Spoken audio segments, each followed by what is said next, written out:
Hope everybody's doing well. Start off with the game against Clemson. It was a hard-fought game. I thought, I know our guys were excited, practiced well. It was a four-quarter game, and as you watch the film and study what happened, they made a few more plays than we did. We made a few more mistakes than they did, and really that's what it came down to. You go back to our game with them a year ago that we won. It was kind of a role reversal. We made some catches. Emeka made a one-handed catch in the end zone. Devin Carter made a back shoulder catch. This year it was the other way around. And we had our opportunities. You got to give Clemson's players credit. They made some great plays. We had 2 turnovers that led to 10 points for them. And we dropped 2 interceptions. One right before the half would have prevented a score. They scored a couple plays later. The other, Aiden, dropped, which might have been a pick 6. There was nobody on that side of the field. And we roughed the punter running into the punter, which led to 3 points. So there was a lot of points that were put on the board in plays that we were a part of, I felt. And not to discredit Clemson, they beat us in that game. But we definitely led to that by beating ourselves. And I think that's the biggest thing. When you lose a game like that, it comes down to a few plays, and sometimes you make them, and in this case they did. So that's how you lose a game on the road. I do think their crowd was very, very impressive. And it's a factor when you have a D-line like them with a pass rush like they have, where cadence usually is the offense's friend. In a game like that, everybody's getting off on the ball instead of on a cadence. And sometimes their D-line was better at it than our O-line, and now you're behind trying to protect on a pass rush. And you can see why they've won so many home games in a row. It's definitely an awesome environment to play in, and crowd noise for them is a huge weapon. From a positive standpoint on offense, I thought Thayer Thomas had a really good football game for us.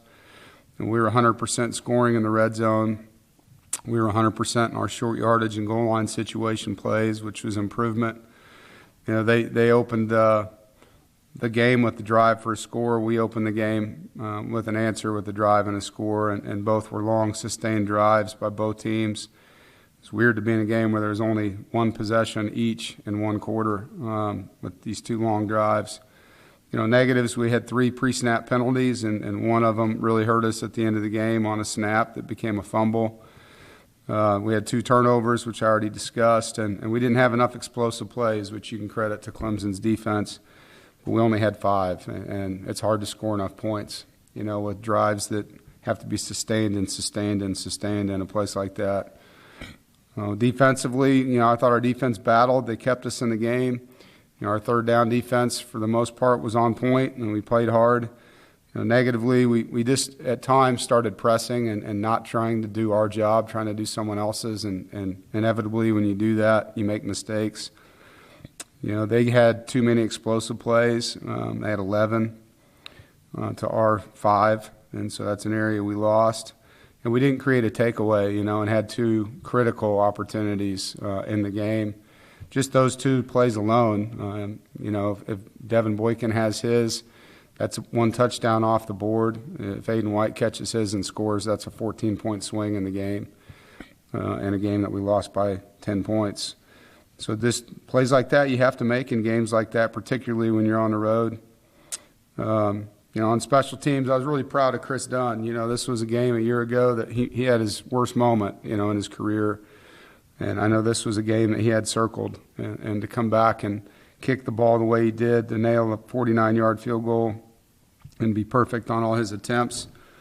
Biggest disappointing part of the game for me, special teams-wise, it's been an area that's helped us win games, and I felt not that it killed us, but the penalty that extended a drive on a roughing, running into the punter, was very costly, led to a field goal. Positively, Chris Dunn, I thought, did a great job. I thought our kicker on kickoffs, Colin Smith, our punter, our missile coverage, Darryl Jones really was a bright spot, covering punts, had a couple solo tackles. So a lot to play for, 8 weeks, 7 games, and that's kind of how we've broke it down. We got a 7-game season here, and as you know, the landscape of college football changes dramatically every week, every single week. And so it's a 1 week at a time deal. And this week we play a really good Florida State team, the most impressive Florida State team we've played in a long time. Coach Norvell and his staff deserve a lot of credit for the turnaround they've had down there. They signed 13 players from the portal. They're a much older team. And the guys that weren't portal guys are guys that have been with them now for 3 years and have bought in, and they understand the scheme. They understand the expectation. You can see they're playing really fast. Offensively, it's what you think. You turn on film against Florida State, and they usually have tremendously good skill players, and they do. Their receivers can all run, and they've got a 6'7" receiver, Wilson on the number 14 on the outside. Tight end Douglas is a great player. Their O-line's playing better. It's been an area they've struggled in the past, and they're playing much better on the O-line. They're very balanced, averaging 200 yards plus in rushing. So you got to give them credit. Offensively, they've improved a lot. On defense, they're fast. They don't do a lot, but they do it well. I think their D-line is active, and number 5, the transfer defensive end, is in the backfield making plays, blocking kicks. They do play a lot of press coverage on the outside, not always, but play a lot of it and force you to make contact catches and get off of bump and run. And they're well coached on the special teams. John Papuchis is a really good football coach for them. They've blocked 2 kicks. They're point extra and field goal block teams. Their returners are the same guys playing on offense that make plays. They're really good players. Excited to play them. Excited to get back in Carter Finley Stadium, play in front of our fans. It's what is it? Teacher Appreciation Day. Yeah, thank you. So we get to, praise the teachers that have helped us in our lives, and I know for all of us on this call and that'll be listening to it, there's somebody like that. I would ask you to reach out and say thanks to someone along the way that helped you, or maybe helping one of your sons or grandsons. But I think it's a profession that's very underpaid and very difficult, and definitely a profession that deserves a lot of thank yous when they can get them. From our team standpoint, we're partnering with Helinski's Hope Foundation for College Football and Mental Health Week, eliminating the stigma and increasing mental health resources for universities and colleges. We're fortunate here. We have a great partnership with our mental health team, and Ariane, who works with football, does a tremendous job. I know Grant Gibson, Tim McKay, and Corey Durden are going to be a part of handing out things to our players after we have practice the next couple days. And it's something that I think used to be looked at as a weakness or a stigma, and now to us, and to those that are involved in this, it's about bringing awareness and understanding it's another resource that can help you grow. We don't just need help physically, but we need help mentally, and it's something that people should take advantage of if they're not. There's a lot of people coming out of COVID, as we all know, that suffered with mental health illnesses. And so, trying to bring awareness to that. And I know last year, Emeka Emezi did a lot with that with our team, with the Helinski Foundation, and we hope to continue that this year. Lastly, I think this is just an opportunity to respond. I think in life you find out who you are when you're knocked down. It's easy to be everybody they want you to be when things are good. But the best way to get over that feeling is to go back to work, put your head down, focus on what led to success earlier. We know what the formula is for that here. It's a great week of preparation, a great week of practice. A 1-0 mentality doesn't mean you get to celebrate wins and then linger with losses. You have a 24-hour window, and for us that window's over. So I'm excited about the opportunity to get back on the grass in the meeting room with our players and our staff and go back to work against a really good Florida State team. Questions? James.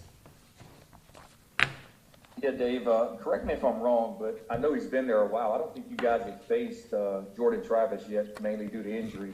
Can you just evaluate what he adds to that offense, not having seen him yet? No, you're right. He's been injured both years, so very athletic, first of all. I mean, he can run with the football.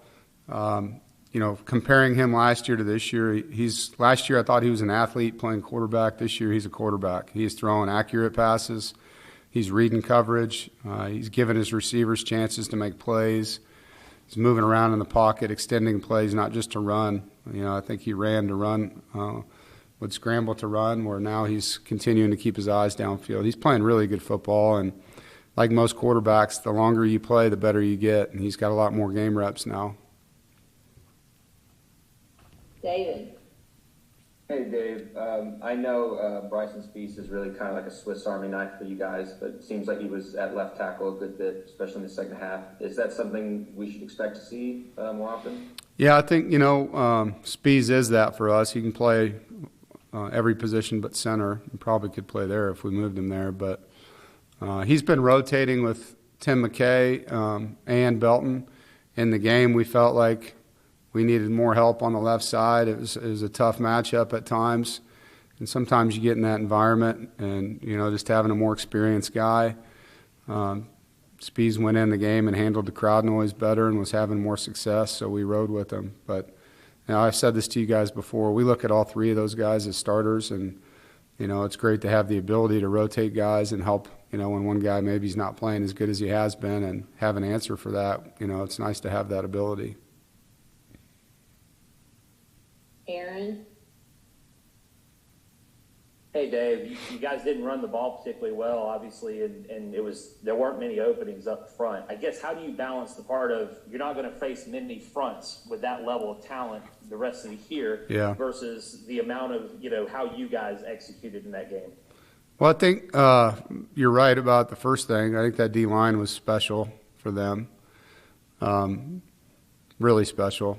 And so probably got a little impatient, Aaron, with the run game. When you get down by 2 possessions, sometimes that happens. I think the game flow did that a little bit in the second half. But, I think moving forward, we want to be more balanced than we were in that game. Sometimes with RPOs, the ball goes where the ball goes too. It's not because we didn't want to hand it off. The read told him to throw it. So sometimes those plays that are called are runs that are being called. It's just, if we're going to put a screen with the run and they don't play it, a certain way, we're going to throw it out there to the screen. And so, on the stat line, it'll look like we're not running the football a whole lot, but that's really not what's happening in the play call. So that happens a little bit too. But, I think it's a combination of a really good D-line, the RPO, how that played out, and us not being patient enough at times with running the ball. Andrea. Dave, you just mentioned this is an opportunity to respond. Yeah. I'm wondering what you've seen out of the guys since you've been back, or what you need to see out of them during practice this week in terms of just their mindset when it comes to that.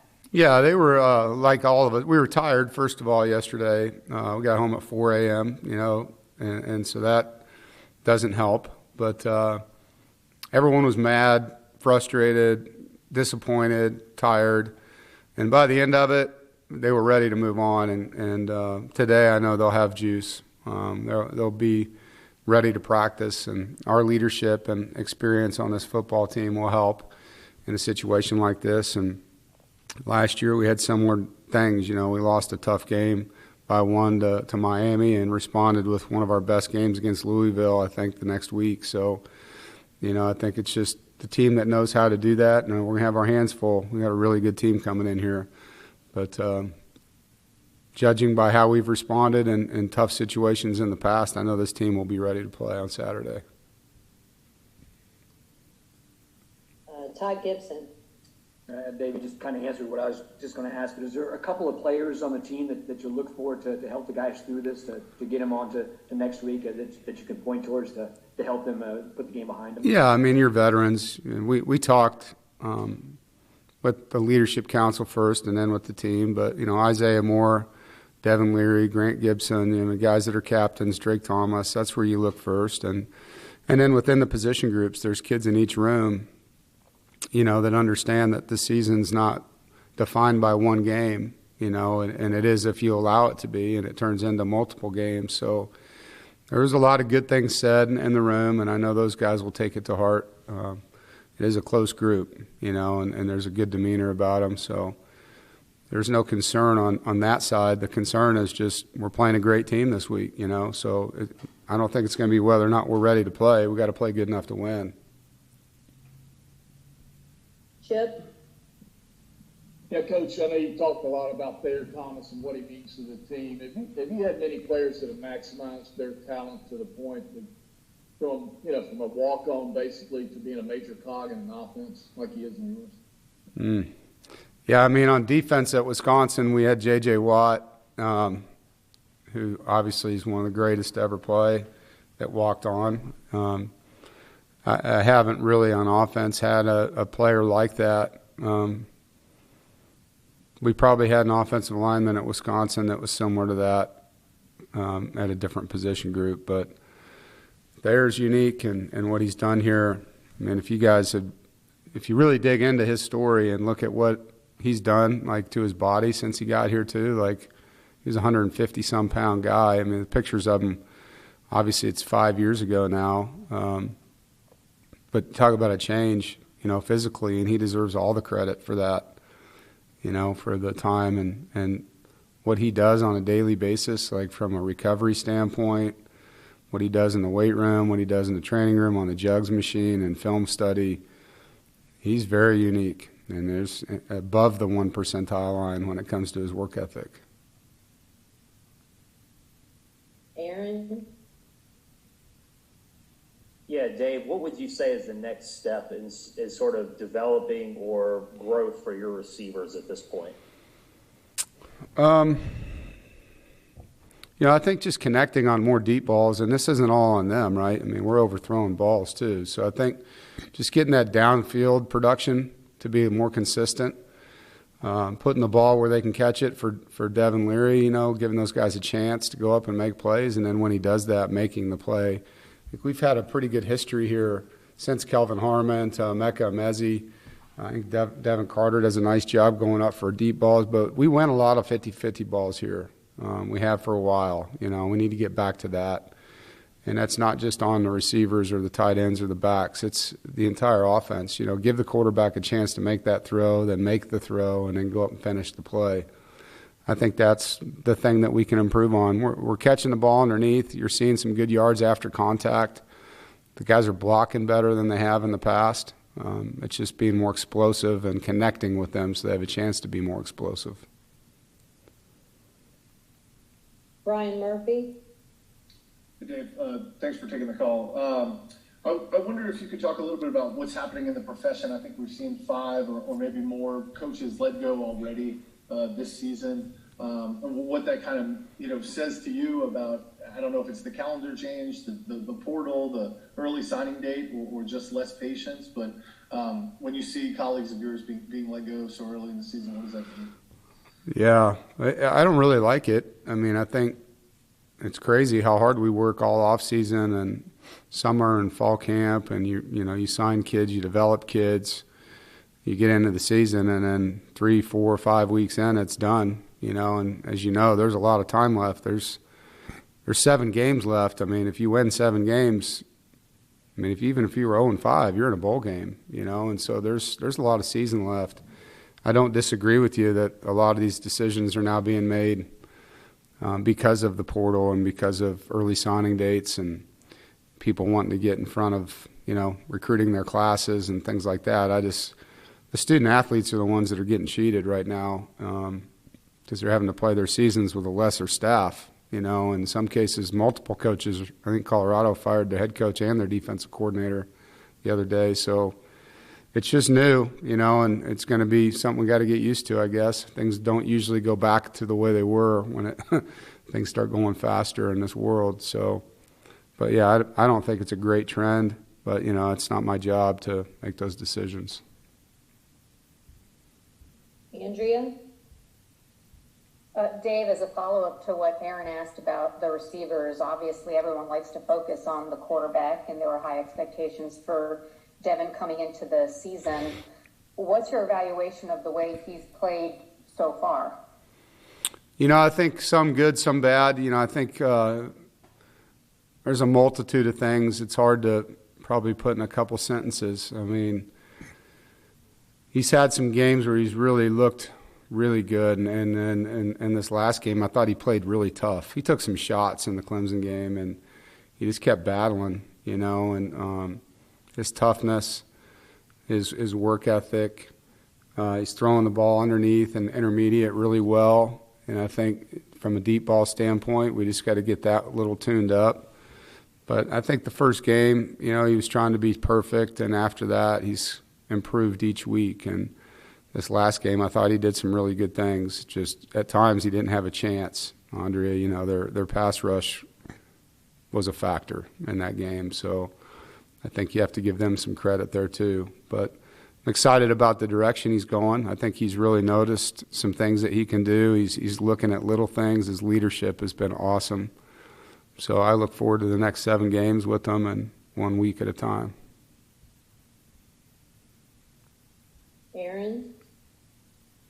Yeah, Dave, I know you guys, obviously the first priority is winning the game, but you just played in the first top 10 matchup in program history. You had the national TV audience, a lot of attention. There's the variables that go into each week outside of the game with recruiting and so forth. How much value do you think your program got out of the past week with all the attention? No, it was great for our program, and it was earned. That was a top 10 team, being us against a top 5 team on national television, and it was a heck of a football game. It was. And so I think let's not forget that. And I'm proud of our staff and our players and all that, but I'd rather win. But I think it was great, to answer your question. And, I think this team's earned respect for the first time in my tenure here. I can say that. I mean, last year we were ranked and lost a game by 1 point, and we dropped out of the top 25, and with 1 loss.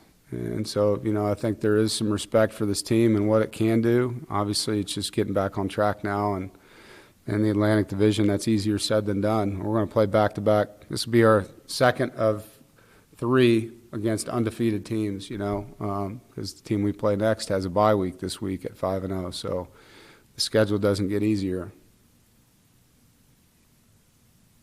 Chip? Yeah, Coach, I know you were a young guy when Florida State first came into the league in the early 90s. Did you have a good appreciation for what them entering the ACC did for ACC football in terms of the talent they brought in, other teams having to close that gap, and facilities and the other things that they did? Chip, probably not the way you do. I have great respect and grew up being a great college football fan and watching all of Bobby's teams. And Coach Bowden is, a mentor and a role model in this sport for coaches. And so I've studied them. I used to love watching them play. And so many of their players are guys that I was fans of growing up watching. So I have a lot of understanding of that. But with regard to how it changed the ACC, I wasn't here for that and was part of other conferences during that time. So didn't really pay attention to that part of the question. Do you have anything else for Coach? All right, Coach, I appreciate it. Thanks, everybody. Thank you.